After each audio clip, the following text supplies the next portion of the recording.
এ পর্যায়ে সংক্ষিপ্ত বক্তব্য নিয়ে আসার জন্য অনুরোধ জানাচ্ছি সতপুর দারুল হাদিস কামিল মাদ্রাসার সম্মানিত উপাধ্যক্ষ হযরত মাওলানা সালেক আহমদ সাহেবকে। আসসালামু আলাইকুম ওয়া রাহমাতুল্লাহ। আলহামদুলিল্লাহি নাহমাদুহু ওয়া নুসাল্লি ওয়া নুসাল্লিমু আলা রাসূলিহিল কারীম ওয়া আলা আলিহি ওয়া সাহবিহি আজমাইন।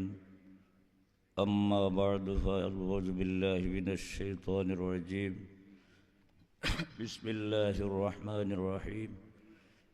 ইন্নাল্লাহা ওয়া মালাইকাতাহু ইউসাল্লুনা আলান নবী يا أيها الذين آمنوا صلوا عليه وسلموا تسليما صلى الله على سيدنا مولانا محمد وعلى آله وأصحابه وسلم صلى الله على سيدنا مولانا محمد وعلى آله وأصحابه وسلم।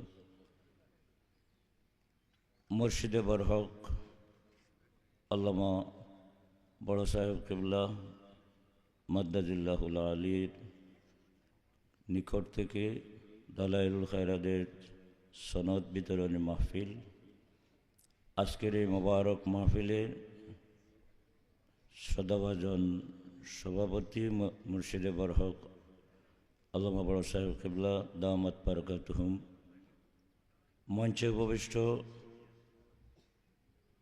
অন্যান্য অতিথিবৃন্দ, সামনে উপবিষ্ট সুধীবৃন্দ,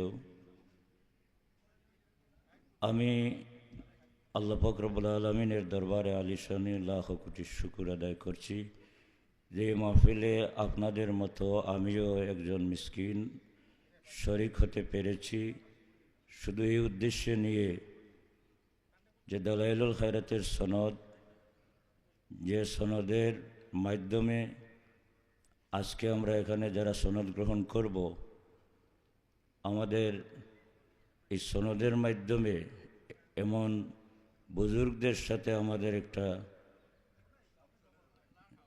যে ধারাবাহিকতা, যেটা আমরা সেই ধারাবাহিকতায় যদিও আমরা নগণ্য, কিন্তু আমাদের উপরে যে যাদের নাম রয়েছে, বিশেষ করে দালাইলুল খায়রাতের মুসান্নিফ যিনি হযরত আল্লামা সুলাইমান জাজুলি রহমতুল্লাহ তাআলা আলাইহি, যার সম্পর্কে আমাদের মুর্শিদ কিবলা নামাজের আগে অত্যন্ত গুরুত্বপূর্ণ তথ্য আমাদের সামনে তুলে ধরেছেন। আমরা সৌভাগ্যবান, আমি বিশেষ করে বলছি, যদিও আমি সনদের যোগ্য নই, কিন্তু এটা আল্লাহ পাকের দরবারে শুকরিয়া আদায় করতে পারি যে এই সিলসিলা সনদ হচ্ছে যে একটি জিঞ্জিরের মতো, অর্থাৎ একটি কড়ার সাথে আর একটা কড়া বাঁধা থাকে। আমি আশা করছি যে এই কড়ার সাথে যে আমার নামটা জয়েন্ট হয়েছে, যদি আল্লাহ পাক রব্বুল আলামিন এই মিসকিনকে এই কবুল করে নেন এবং এই জয়েন্টটা কিয়ামতের ময়দানে মজবুত থাকে, আমি আশা করি যে আল্লাহ পাক রব্বুল আলামিনের দরবারে যে হয়তো নবী মুহাম্মদুর রাসূলুল্লাহ সাল্লাল্লাহু আলাইহি ওয়াসাল্লামের শফাআতের অধিকারী হতে পারবো বলে আশা করি, আমরা সবাই আশা করি। আল্লাহ পাকের দরবারে শুকরিয়া আদায় করি, সবাই বলে আমিন। কেননা এটা দুরূদ শরীফের ওজিফার সবচেয়ে মকবুল কিতাব। এই পৃথিবীতে সবচেয়ে বেশি দুরূদ শরীফের ওজিফার যে কিতাবটি তিলাওয়াত করা হয়, সেই কিতাব হচ্ছে দালাইলুল খায়রাত, মকবুল কিতাব। এবং রাসূল পাক সাল্লাল্লাহু আলাইহি ওয়াসাল্লামের একটি হাদিস বলেই আমার কথা শেষ করব। তিরমিজি শরীফের রওয়ায়াত, রাসূল পাক সাল্লাল্লাহু আলাইহি সাল্লাম ঘোষণা করেন, আল্লাহর নবী ইরশাদ করেন যে কিয়ামতের ময়দানে ইন্না আউলান নাসি বি ইয়াউমাল কিয়ামাতি আকসারুহুম আলাইয়া সালাতান, অর্থাৎ আল্লাহর হাবিব ঘোষণা করেন কিয়ামতের ময়দানে আমি নবীর সবচেয়ে নিকটে থাকবে সেই ব্যক্তি, যে ব্যক্তি আমার উপর বেশি বেশি করে দুরূদ শরীফ পড়বে।